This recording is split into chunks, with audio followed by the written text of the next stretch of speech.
Good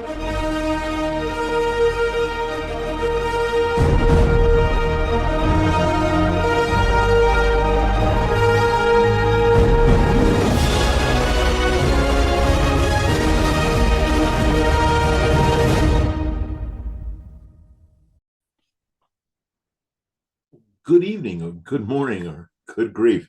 My name is Will Lawson, and this is the Morning Report. Uh, you know, Sometimes, ideas for what I want to talk about on this channel come from everywhere.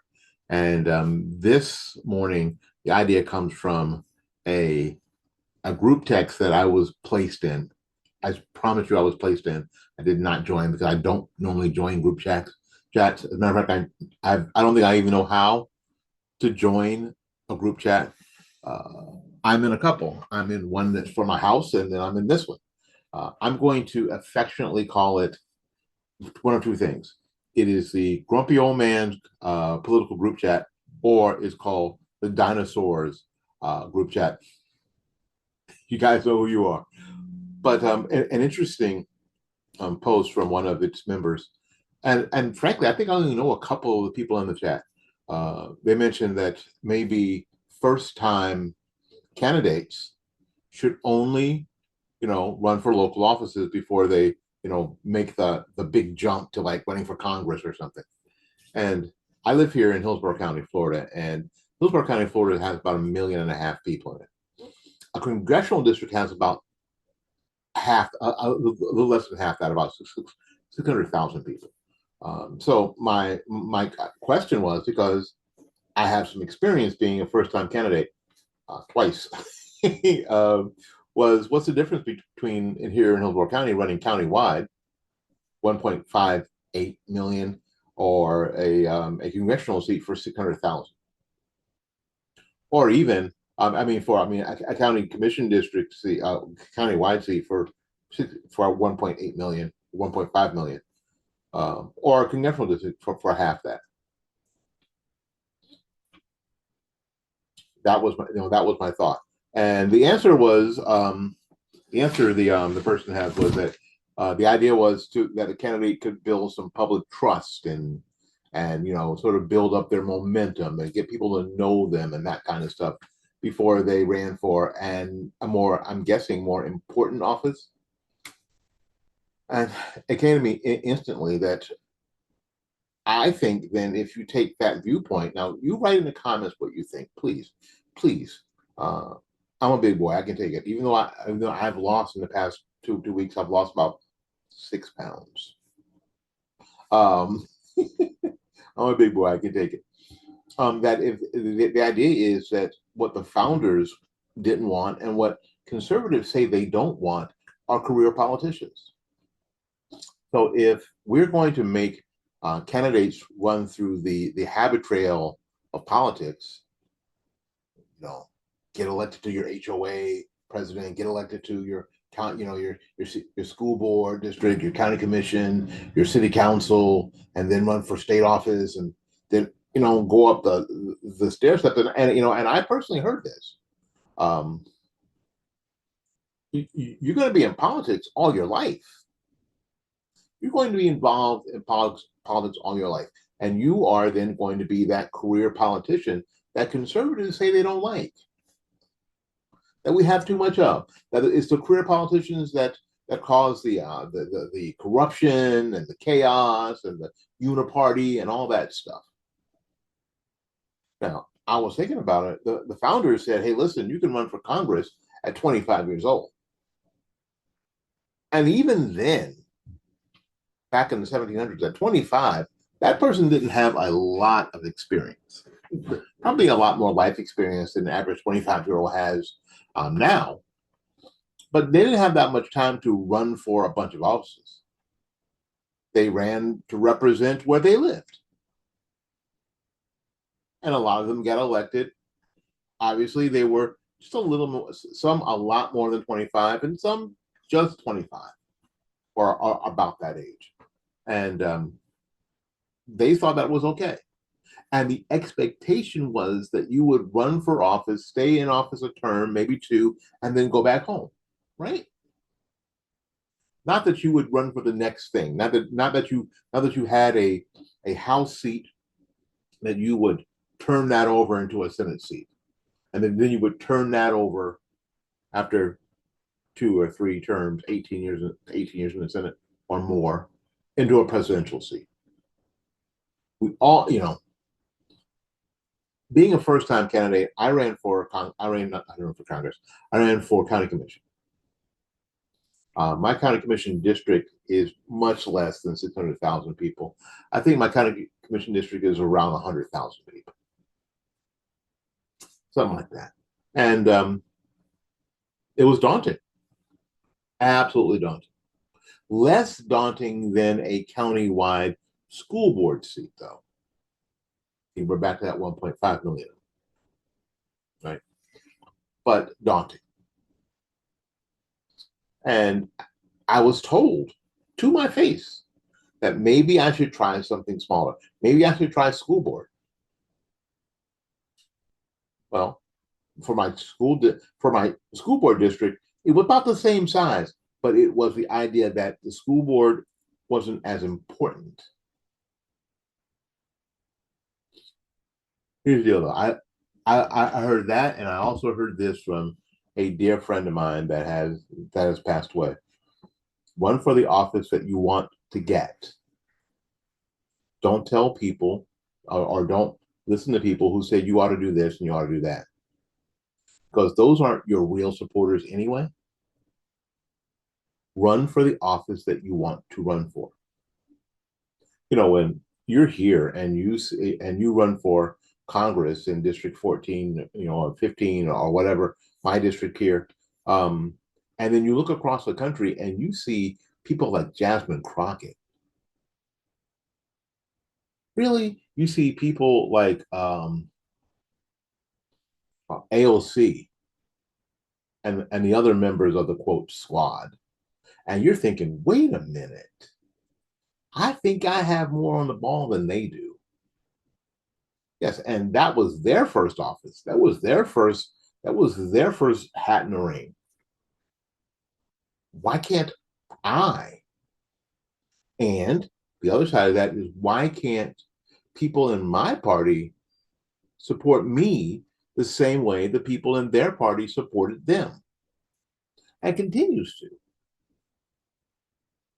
Why not?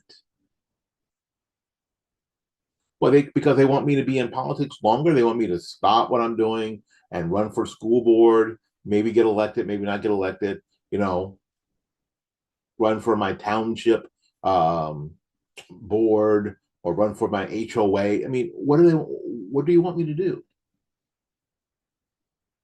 If AOC and Ilhan Omar and Jasmine Crockett can get elected as first-time candidates, why can't somebody here in where I live? Me? I'm too old, really. I don't care that much anymore. It's terrible to say, I guess, but I don't care enough to go through what you have to go through, and you have to go through a lot. But someone who is a first-time candidate who wants to run for a congressional seat, it seems like a good start. It seems like a very good start, that you shouldn't have to hop into a lot of rabbit trails. You have to go through the bunny trail to get to the next thing. And by the same token, if you want to run for governor of the state that you live in, and it's your first campaign, go ahead. Had Donald Trump run for any office other than president, which he won as a first-time candidate? Had Barack Obama run for any other office, or had any other office that we know of? Sorry, yes, he was a senator, right? He was a part-time senator, right? But not much more, right? Not much more. Yeah, he ran for Senate. He ran for the Senate, right? And then he was, president. Uh, so it can happen. And we have to decide, is it going to be a battle of ideas, or a battle of personality? Because if I'm building trust with you, what I'm doing is sort of becoming a friend, but you're getting to know me. Well, if you come to my campaign events, if you volunteer for my campaign, if you can find a way to know me, to know what I stand for, to know what to know what I believe, and then go out and tell other people. It's a good thing that we don't put Jesus in the same category. Well, he should have been a local. He should have been a local minister first. He should have. Well, he should have done these things first.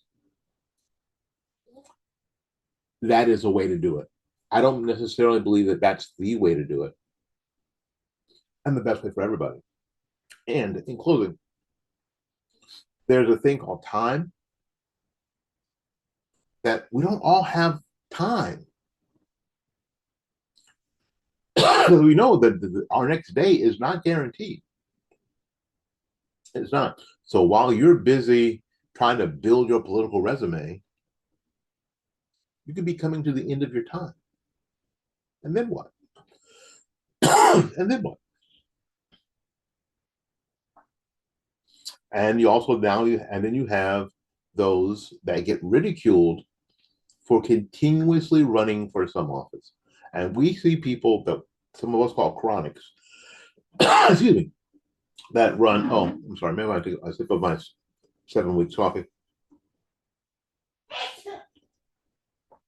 7 week coffee.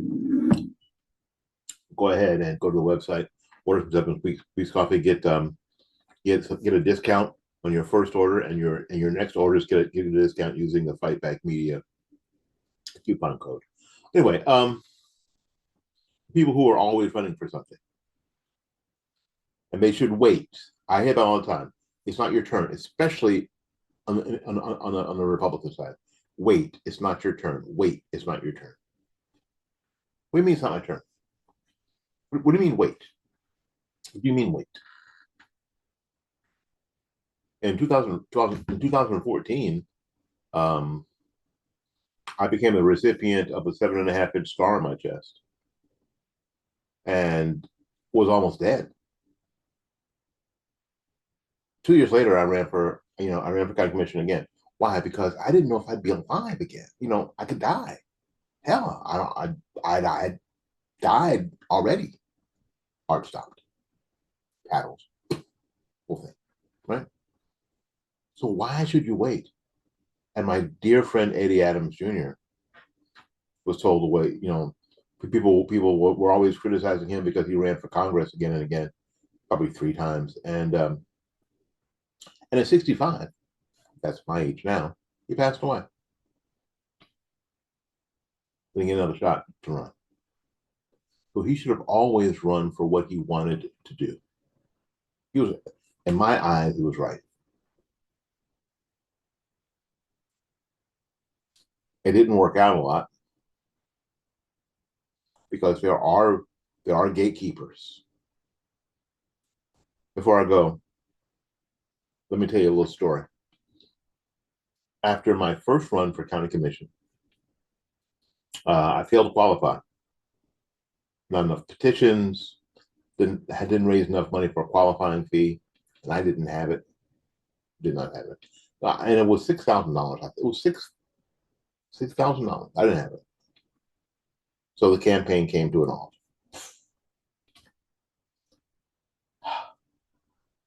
A few days after, I think a day after I officially got online, I told people that the campaign was over. Thank you for those of you who supported me. Wish me well. I got a call from one of the state party officers. Now, why I didn't get a call from them when I was running to help me raise the meager $6,000 that I took to qualify to have a chance, I don't know. Well, they called me and said, "Oh, so your campaign's over," and they knew that because the qualifying had passed and it was on the supervisor election website that I didn't qualify, so they knew that. Asking me that was just stupid and kind of cruel. And they asked me if I'd be interested in running for another seat, a state seat. because the Democrat on that side was running unopposed. And I said, I didn't have the money to qualify for the seat that I wanted to run for. And then the Republican Party state official said to me, "Don't worry about that. We'll cover your qualifying." And I was, really? And because I was stupid, I thought, "We'll cover your qualifying means that we'll support your campaign." But I had the cynicism to ask, "What about after that?" And then he said to me, "Oh, we're not going to be involved in that race." I said, "So on election night, when the results get published on the TV, and it says first time candidate Willie Lawson loses to," and I forget the lady's name. Some of y'all remember the lady's name. Um, 90 96 to 4%. When I get publicly humiliated, y'all won't have anything to do with it. And he was like, you shouldn't think of it that way. Yeah, I should think of it that way. When my name and that videotape is everywhere, how I got hammered because I didn't really have the money to campaign. Y'all, the state party, are gonna like, you just stand a chance of winning that seat anyway. So why were they going to set me up for it? Well, a couple of reasons. Here's a couple of reasons. The first reason is that I have a black face that's not painted on, and I lived in that. I lived in that community. The second reason is that if that person who was on the Democrat side who was running didn't have an opponent, they could take their money and ship back to the Democrat Party of Florida. And she'd raise a lot. And it would just make it easier for them not to have to, raise that money to that was going to be funneled into the Democrat Party.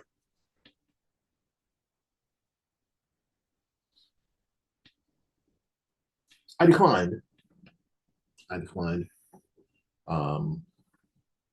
Because in the vernacular, I ain't no punk. And in the course of this conversation, the official for the Republican Party of Florida suggested that maybe I should move, that I shouldn't live where I live. I shouldn't try to win a county commission seat where I live. Maybe I should move. Because they were never going to help me. So to my friend in a group chat, I think the people should run for wherever the hell they want, as many times as they think they need to. And if we share an idea, if we share an ideology, if we share the same values, we should support them. If it's their first time or their 15th time. What do you think? Write it down in the comments. In any case, we got to get out of here and make room for somebody else. So until we see you again, go out there and learn something, love somebody, and for goodness sakes, y'all take care of yourselves. We will see you when we see you. Bye-bye now.